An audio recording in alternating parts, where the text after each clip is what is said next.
సంక్రాంతి కానుకగా విడుదలైన మాస్ మహారాజా రవితేజ భర్త మహాశైలిక విజ్ఞప్తి సినిమాకు ప్రేక్షకుల నుండి వస్తున్న స్పందనపై నిర్మాత సుధాకర్ చెరుకూరి సంతృప్తి వ్యక్తం చేశారు.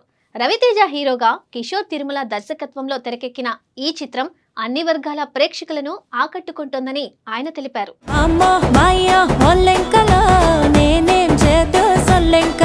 ప్రస్తుతం ఈ సినిమా చాలా ప్రాంతాల్లో బ్రేక్ ఈవెన్ సాధించిందని, మిగతా ప్రాంతాల్లో కూడా త్వరలోనే ఆ స్థాయికి చేరుకుంటుందని సుధాకర్ చెరుకూరి చెప్పారు. సంక్రాంతి సెలవులు పొడిగించడం వల్ల అన్ని ఏరియాల్లో ఈ సినిమా నిలకడగా వసూలు రాబడుతోందని తెలిపారు. ఇప్పటి వరకు వచ్చిన రిటర్న్స్ తో డిస్ట్రిబ్యూటర్లు, బయ్యర్లు సంతృప్తిగా ఉన్నారని ఆయన స్పష్టం చేశారు.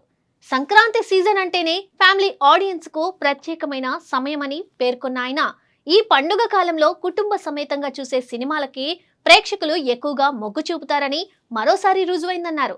అదే ఉద్దేశంతో రవితేజ కెరియర్ లో తరచూ కనిపించే యాక్షన్, మాస్ ఎలిమెంట్స్ కు భిన్నంగా ఈసారి ఒక క్లీన్ ఫ్యామిలీ ఎంటర్టైన్మెంట్ ఇవ్వాలనుకున్నామని చెప్పారు.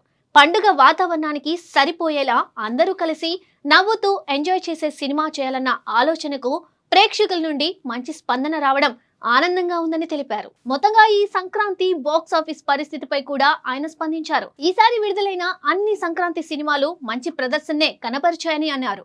సాధారణంగా సంక్రాంతి చిత్రాలు రెండో వారం నుండి మరింత పికప్ అవుతాయని, అదే కారణంగా తరువాతి వారాల్లో కూడా కలెక్షన్లు నిలకడగా కొనసాగుతాయని అభిప్రాయపడ్డారు. తన రాబోయే ప్రాజెక్టుల గురించి మాట్లాడిన సుధాకర్ చెరుకూరి మెగాస్టార్ చిరంజీవితో తన తదుపరి చిత్రం గురించి కీలక విషయాలు వెల్లడించారు. శ్రీకాంత్ ఓదెలా దర్శకత్వంలో తెరకెక్కనున్న ఈ ప్రాజెక్టు ప్రస్తుతం నాని హీరోగా రూపొందుతున్న ది ప్యారడైజ్ సినిమా పూర్తయిన తర్వాత మొదలవుతుందని చెప్పారు. ఈ చిరంజీవి సినిమా ఒక పీరియాడికల్ బ్యాక్ డ్రాప్ లో తెరకెక్కనుందని తెలిపారు. ఇక ది ప్యారడైజ్ సినిమా విషయానికి వస్తే ఈ ప్రాజెక్టు షూటింగ్ సాఫీగా సాగుతుందని, దాదాపు 60% షూటింగ్ పూర్తయిందని వెల్లడించారు. ఈ సినిమాలో ముఖ్యమైన భాగాన్ని ప్రత్యేకంగా నిర్మించిన భారీ సెట్లలో చిత్రీకరిస్తున్నామని చెప్పారు. కథ, మేకింగ్ పరంగా ఈ సినిమాపై తనకు పూర్తి నమ్మకం ఉందని, ప్రేక్షకులు తప్పకుండా ఒక డిఫరెంట్ అనుభూతిని పొందుతారని ధీమా వ్యక్తం చేశారు.